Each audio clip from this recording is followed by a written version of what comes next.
Agora, uma coisa que eu queria saber de curiosidade é essa relação, independente do trabalho, a relação pessoal, como que era, assim, na tua casa? Era uma coisa que você não via Chico Anísio, você via pai e era muito separado? Ou era impossível não misturar as coisas? Até porque acho que todos vocês começaram muito cedo, né? Sim. Eram muito jovens, assim. Então já viam o pai como artista e até como companheiro de cena muito rápido, né? Não tinha muito como separar, né? Ainda mais porque uma carreira de muito sucesso, né? Que ele fazia. Então tava sempre no ar, com programa, viajando, com show. Então não tinha, assim, muito como separar, sabe? Sei. Mas ao mesmo tempo, sim, ele era o meu pai, né? Então, né, eu via coisas que o público não via, né? Que era o lado pessoal da gente. Aí vinha também as inseguranças dele também, e até limitações, né? Que embora seja um cara tão... com um talento tão fora do comum, tinha também, né, suas... Claro. Né, uma pessoa, um ser humano, né? Mas atrapalhava isso de você dar uma misturada? Não, acho que não. Não? Não, sinceramente não. E se acostuma também, né? Sim, é a única parâmetro que você tem, né? Exatamente. Eu nasci assim, não sei como... né? Não sei como seria, né? Ser filho de pai anônimo. Exatamente. Exatamente. Não faço ideia de como seria. Então. Pai funcionário público, né? Seria. Depois a gente te conta. É diferente. Vou te falar que é diferente. Cara, mas é muito louco, né? Porque tem uma parada que tá na gente, independente do que vai acontecer, né?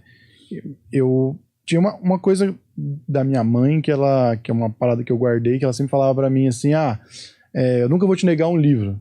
E eu sempre queria algum presente quando eu saía de casa. Quando ela falou isso, eu falei, não, então todas as vezes eu vou pedir um livro. Então, o caminho. E aí eu sempre estive lendo muito. E minha mãe lia bastante, meu pai lia bastante também. Hoje, minha mãe ainda lê, meu pai lê muito menos. Mas era mais uma coisa de um exemplo. Não tinha uma coisa de incentivar. Tipo, não tinha uma forçação de barra, alguma coisa desse tipo. E aí eu fico pensando nisso às vezes, assim. Tipo, eu não tive uma influência pra gostar de cinema, por exemplo. Eu gosto pra caramba de cinema. De alguma forma, alguma coisa me puxou ali, né? Sim.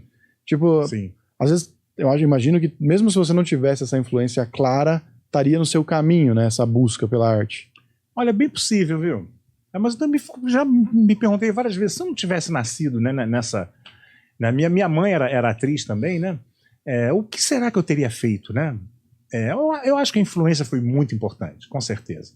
Foi bem decisivo para eu seguir esse caminho, sabe? Mas tem algumas referências que você tem que não são através do seu caminho familiar. Teve coisas que apareceram no seu caminho, na sua linha individual e própria. Você consegue separar, isso daqui veio de fora, isso aqui veio de dentro?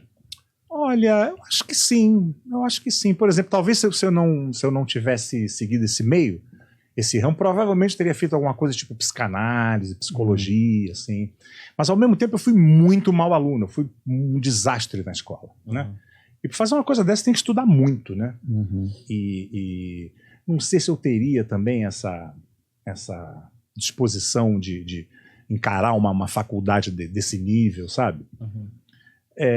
Mas cara, a influência foi muito, assim, muito forte, né? Ainda mais num cara como ele, né, cara? Que tudo que fazia era sucesso, né? A grande maioria das coisas, né?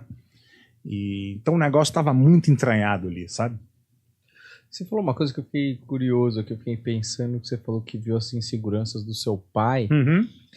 E é muito doido, né? Quando a gente vai crescendo, quando é pequeno, o seu pai é um super-herói, ainda mais, imagino você, que o super-herói da criança ainda é corroborada por um público que tá falando, seu pai é um herói mesmo, deve ser muito doido. Não, e você vendo o sucesso, né? Você vendo, né? Você vai se comprovando. Todo mundo endeusando, né? Todo mundo, né? Então.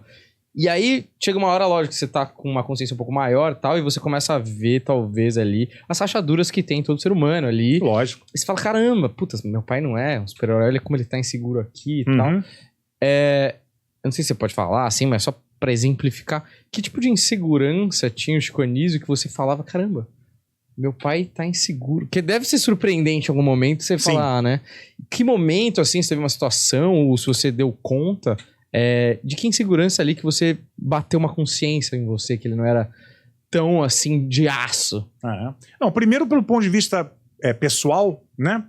Ele era um cara que tinha muita dificuldade em relacionamentos, assim, em que era exatamente o oposto da minha mãe. Uhum. Ele não aprofundava, assim, não era um cara que chegava e sentava para conversar e falar sobre as nossas inseguranças também. E o cara, isso é uma forma meio superficial, sabe? Que ele tinha, que era exatamente o oposto da minha mãe. Minha mãe, com todo mundo, assim. minha mãe chegava e falava as mesmas coisas e chegava, puxava a gente para conversar e tal. Ele já não tinha isso, né? Isso é uma coisa que eu acho que veio da família dele e com certeza a criação dele, né? Mas isso pelo ponto de vista social. E depois, já quando teve a mudança de gestão da Globo, porque quando era o Boni, que era o diretor artístico da Globo, eles eram amigos de muitos e muitos anos, e ele fazia o que queria, né? O Boni assinava embaixo todas as ideias praticamente todas que ele dava, né? Os projetos dele e tal. Aí mudou a gestão da Globo, a Globo virou uma empresa de verdade, vamos dizer assim. Né? Deixou de ter aquela coisa mais paternal e virou aquela coisa de empresa mesmo. Corporativa. Exatamente, né? E ele começou a sentir muito isso lá, porque aí vinha uma junta de executivos para analisar o projeto novo dele e tal. Ele foi começando a se irritar muito com isso. Aí chegou a um ponto de ele falar que ele achava que ele ia terminar no Retiro dos Artistas. Falei, como assim? Não, porque minha carreira tá acabada e tal. E ele teve realmente uma barriga, né? Se você observar, que foi justamente nessa transição de gestão da Globo. Mas depois ele teve, como a gente fala, um comeback assim, muito bom. Fez, né? Teve os especiais dele, né? de anuais e tal. Só que ele já estava com a saúde muito debilitada. E não tinha como ele fazer aqueles programas semanais naquele ritmo, que era uma coisa muito frenética, né?